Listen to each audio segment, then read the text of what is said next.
বেসরকারি সংস্থা কর্তৃক সিটি স্ক্যান পরিষেবা প্রদানকারী সংস্থাকে দীর্ঘদিন ধরে বকেয়া টাকা মিটিয়ে না দেওয়ার সিটি স্ক্যান পরিষেবা থেকে বঞ্চিত জেলার রোগীরা। কৈলাসহর ঊনকোটি জেলা হাসপাতালে প্রায় 8 দিন ধরে সিটি স্ক্যান পরিষেবা বন্ধ থাকার ফলে জেলাবাসী সহ হাসপাতালে আসা রোগীরা ভোগান্তির শিকার হচ্ছেন। আর এতে উদাসীন দপ্তরে উদাসীনতায় ক্ষোভ প্রকাশ করছেন অনেকেই।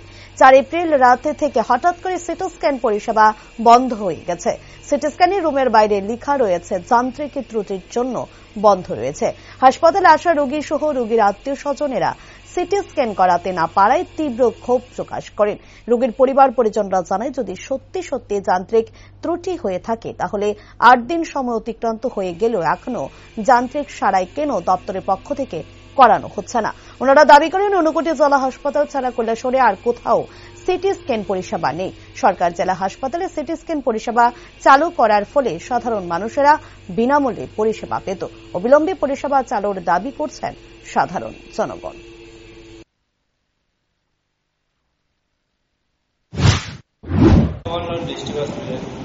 এখানে আজকে দীর্ঘদিন থেকে মেশিন নষ্ট, এখানে মেশিনের মানুষ আর যাওয়া মানুষে এখানে তোমার চিকিৎসা সঠিক মতো পান না।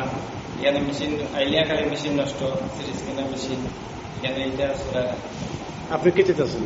এটা অতি সত্য তাড়াতাড়ি এটা গভর্নমেন্ট জন্য দেখো ঠিক করা লাগে। কি কারণে বন্ধ আছে পরিষেবা জানেননি? এটা তো আমি কই থাকবো বন্ধ, এর আগে কি রুম বন্ধ থাকতো নেই? প্রায় সময় আইলে আমরা সিটি স্ক্যানের এটা মেশিন